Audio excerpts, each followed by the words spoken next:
এতদিন আলুর দাম কম থাকার পর অবশেষে বাংলা জুড়ে বৃষ্টিপাতের জেরে আলুর বাজার ঊর্ধ্বমুখী হতে শুরু করলো।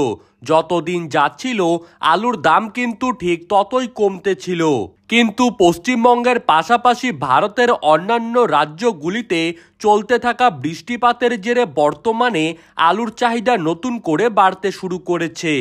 আসাম, ত্রিপুরা, মেঘালয়, বাংলাদেশ, নেপাল, ভুটান প্রায় প্রত্যেকটি জায়গাতেই মৌসুমি অক্ষরেখার জন্য বৃষ্টিপাত কিন্তু নাগারে নাগারে লক্ষ্য করা যাচ্ছে। মাঠে থাকা শাকসবজি ফসল সবকিছুই কিন্তু প্রায় নষ্টের পথে। তাই সকল সাধারণ মানুষের এখন একটাই ভরসা, আর তা হলো আলু। বিভিন্ন ইউনিটে বস্তাপ্রতি আলুর দাম বেড়েছে। বিশেষজ্ঞরা বলেছেন আলুর দাম কিন্তু আরও প্রচুর বাড়ার পূর্বাভাস রয়েছে। তো দর্শক, আমরা আজকে জেনে নেব আজ বাংলার বাজারে কত টাকা পর্যন্ত বাড়লো আলুর দাম। 2025 সালে আপনারা আলু সংরক্ষণ করে আলুতে লাভ করতে পারবেন নাকি লস গুনতে হবে, কোন কোন কারণের ওপর নির্ভর করে 2025 সালে আলুর দাম বাড়ার কথা জানালেন বিশেষজ্ঞরা, কতদিনে আলুর দাম বাড়তে পারে, সব তথ্যই কিন্তু আমি আপনাদেরকে জানিয়ে দেব এই ভিডিওটির মাধ্যমে। তাই বিস্তারিতভাবে জানতে হলে অবশ্যই ভিডিওটিকে শেষ পর্যন্ত মনোযোগ সহকারে দেখতে থাকবেন।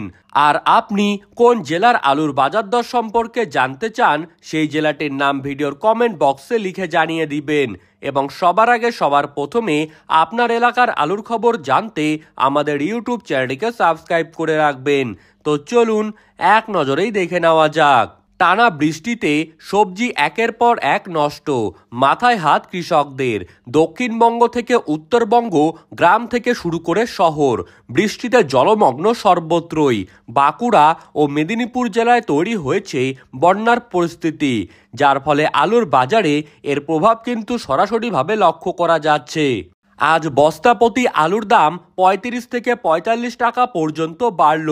সূত্র জানিয়েছে জুন মাসে প্রতি বছর আলুর দাম কম থাকে, তাই চিন্তার কোনো কারণ নেই। কিন্তু জুলাই ও আগস্ট মাসে কিন্তু রয়েছে আলুর দাম বাড়ার সম্ভাবনা। বাংলাদেশের সাথে বর্তমানে কিন্তু আলু রপ্তানি বন্ধ হয়েছে, কিন্তু এর ফলে উভয় পক্ষেরই লস হচ্ছে। আবারও যাতে আমদানি রপ্তানি শুরু হয় তার জন্য কিন্তু বাংলাদেশের ইউনূস সরকার ভারত সরকারের সাথে বৈঠকে বসতে রাজি আছেন। জুলাই মাসে এর কিন্তু ফাইনাল ফলাফল দেখা যাবে। সকলের অনুমান দুই দেশের ব্যবসায়িক সম্পর্ক যদি ভালো হয়ে যায় তবে কিন্তু এর প্রভাব বাংলার বাজারে সরাসরিভাবে দেখা যাবে এবং আলুর দাম আরও প্রচুর পরিমাণে বেড়ে যাবে। বাংলাদেশে আলু রপ্তানি শুরু হলে আলুর দাম যে বাড়বেই তা নিয়ে কিন্তু নিশ্চিত সকলেই। এছাড়া আসাম, পশ্চিমবঙ্গ এবং ভিন রাজ্যের প্রত্যেকটি জায়গাতে বৃষ্টি হওয়ার ফলে সেই সব জায়গাতেও কিন্তু বাড়ছে আলুর চাহিদা। তাই এখন সকলের কাছেই কিন্তু সময়ের অপেক্ষা। আপনাদের সকলের কাছে অনুরোধ রইল, আপনারা কিন্তু দুশ্চিন্তা কম করুন। আলুর বাজার খুব শীঘ্রই ভালো হতে চলেছে। সুপ্রিয় দর্শক, এই ছিল আজকের আলুর বাজার দর সম্পর্কিত সর্বশেষ আপডেট। এই রকমই খবরের আপডেট পেতে হলে আমাদের ইউটিউব চ্যানেলটিকে সাবস্ক্রাইব করে রাখবেন। ধন্যবাদ।